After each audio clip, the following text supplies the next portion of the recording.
Stay with me, because by the time this breakdown is over, you'll see clearly how Andrew Tate transformed a simple press conference into a calculated mental takedown, one that determined Chase Deer's outcome long before the fight officially began.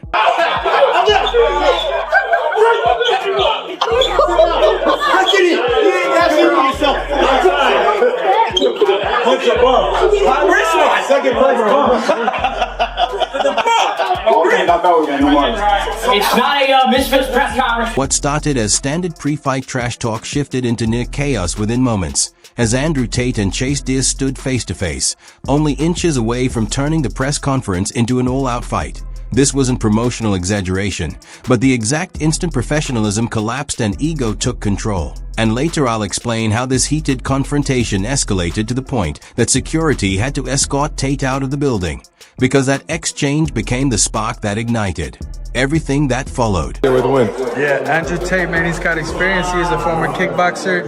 Obviously, this ain't gonna be a MMA fight. It's gonna be a pure boxing fight exhibition. But how do you think how do you prepare for that, knowing that he's had those kind of camps in him? Yeah, this is a different sport. This is not kickboxing. You don't have 4 limbs, you have 2. This is heavyweight boxing. This is him coming up 2 divisions.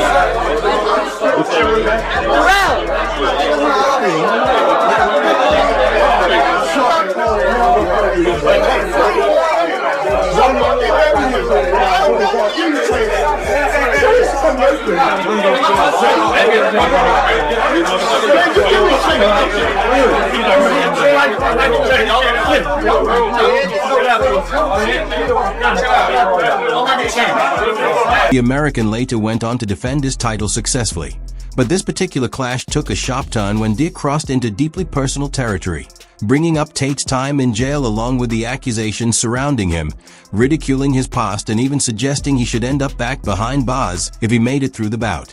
That remark was the breaking point, prompting Tate to surge forward and grab at whatever was nearby as tensions exploded.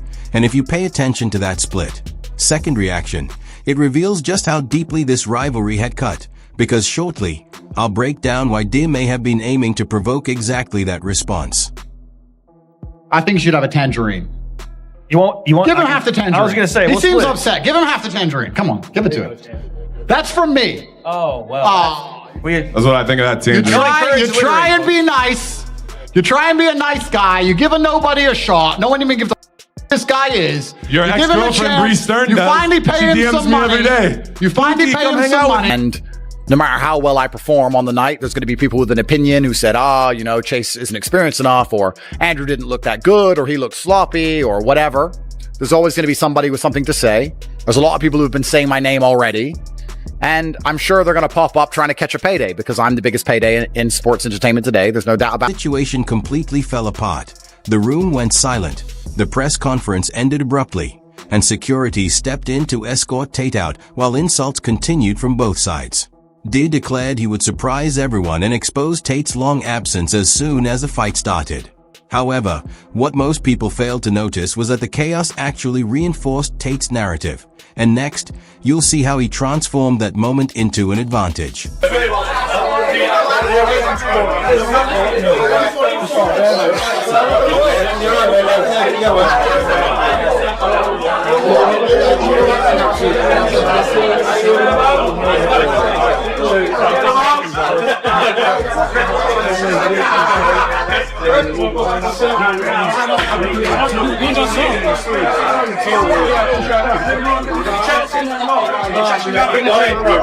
Fight, he's putting a weight clause on me and a rehydration clause, and there's a lot of things that go into this fight to make it happen, but I'm the type of guy where I'm a company man first, and I say, whatever he wants, give it to him. I don't care about the pay, I don't care about the judges, the arena, I don't care about the weight. Just tell me how to get him in the ring and I'll be there December the 20th.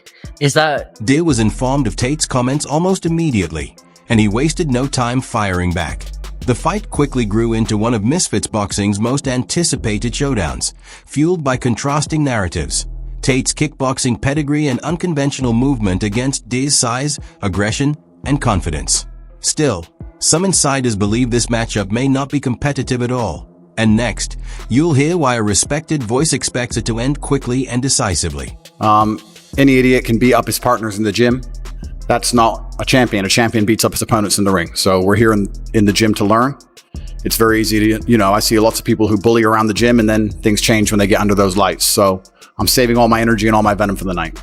I've got to, before we get to further talk about the boxing, on the Misfits CEO boxing side, can I ask you to run the rule, make some executive decisions on... Into a big fight. If you have to be truthful, look, I like Chase, I don't think he'll win. I think Andrew's just got too much know-how, he's got too much will to say, if anything. But I rate Chase from remember his first fight, everyone was laughing at him. Quickly brushed Deer aside, arguing that the audience wasn't there for the title holder at all. He positioned the entire promotion around himself, suggesting he could swap out the champion the very next day without affecting viewership. It wasn't simply bravado, it was calculated messaging.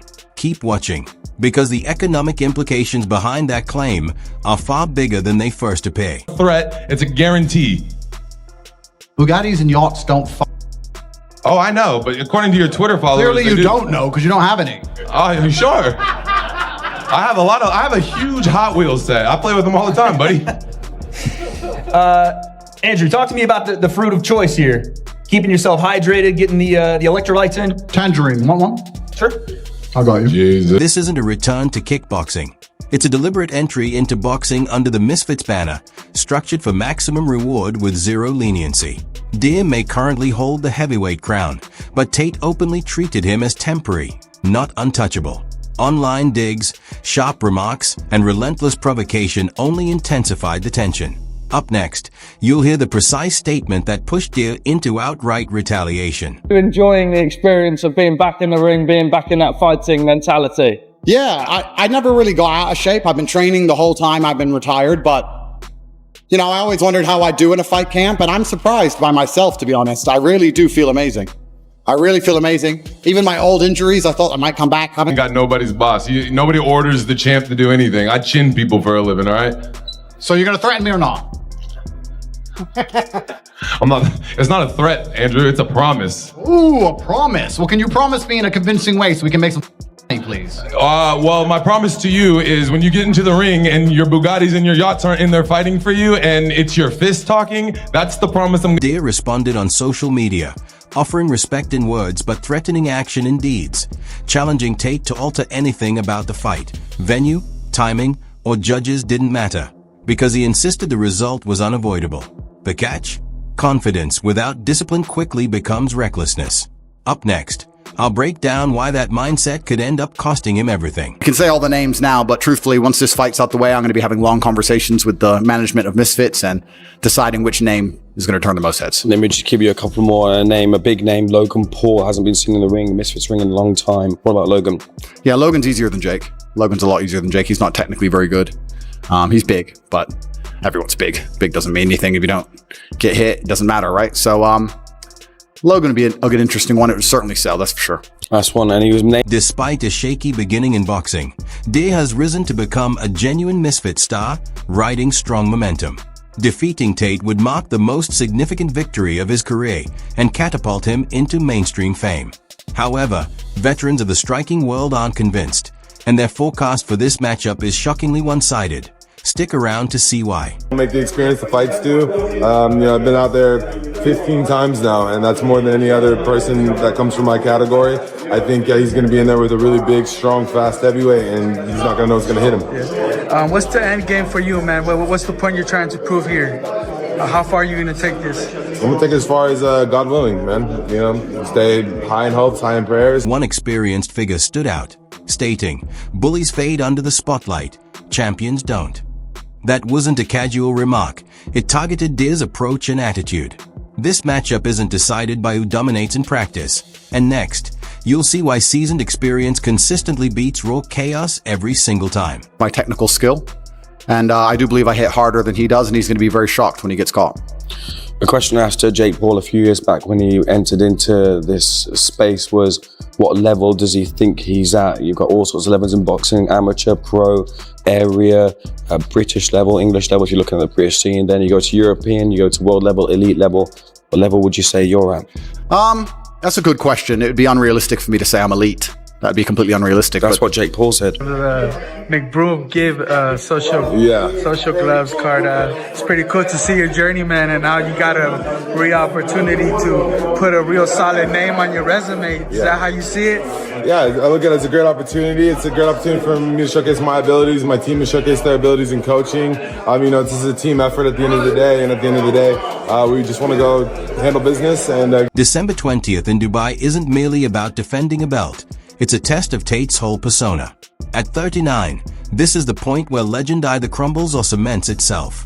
The audience isn't watching for D to triumph. They're watching to see if Tate can stumble. And that weight of expectation shifts everything the moment the fight begins. Sure, you're following his journey. What do you think of Jake in his upcoming fight against Anthony Joshua, man? His biggest test. Everyone, they're very skeptical about what was going to happen December 19th between them.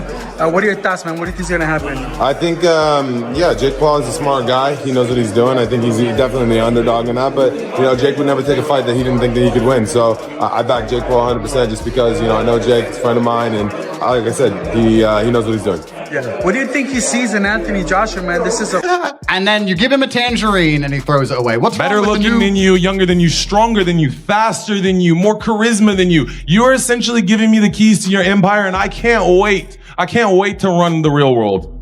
What's wrong with this new generation, And they're so rude. They talk over you. You try and be the nice guy and they're just talking over you and being horrible. I have another tangerine. Would you? A renowned Muay Thai world champion openly declared that Diz's night wouldn't end well. There were no hints, no qualifiers, just a firm prediction of total destruction. His warning holds weight because his witness Tate overpowered top-level opponents before. And next, you'll see why that track record outweighs Diz's recent successes. I'm okay. I don't like tangerine. Are you sure? Thanks, buddy. Champ, it was pretty good. Andrew, you talk about the disrespect coming from this side. We just sat back there and there was a conversation between you two and it got real quick. And I saw a switch in your mentality. You called him disrespectful and it felt like it was personal at that point to you. Talk to me about what this fight now means versus what it meant when you signed. Well, amid the flurry of jokes, taunts, and thrown fruit, the true impact was mental. Each laugh and jab slowly eroded Diz's composure, while Tate remained perfectly at ease in the disorder, right in the zone where he excels. Up next, I'll explain why this chaotic atmosphere gives Tate a clear advantage. So, I'm here to take it seriously. It's not influencer boxing, it's boxing. I've trained 100%. I'm ready to get in there. I'm very excited to get it done. If he wants to disrespect me up until the day he gets punched in the face, it's up to him. I don't care. It doesn't change anything. Chase, you essentially said you were going to knock him out. It was going to be easy work, that he's smaller than a lot of the guys you've ever fought, and it might be the easiest fight you have. I'm taller than Chase. No shot. I'll take my socks off right now. I'm taller than Chase. No shot, buddy. You probably put Why would I fight someone taller? The controversy fled once more when Tate declared he had essentially taken control of Misfits boxing. True or not, the claim dominated the headlines and pushed Diz further into the shadows. In this world, attention is everything, and Tate commands it entirely. As the fight begins, that dominance matters more than ever. Tate himself emphasized that years alone don't make a fighter, experience does.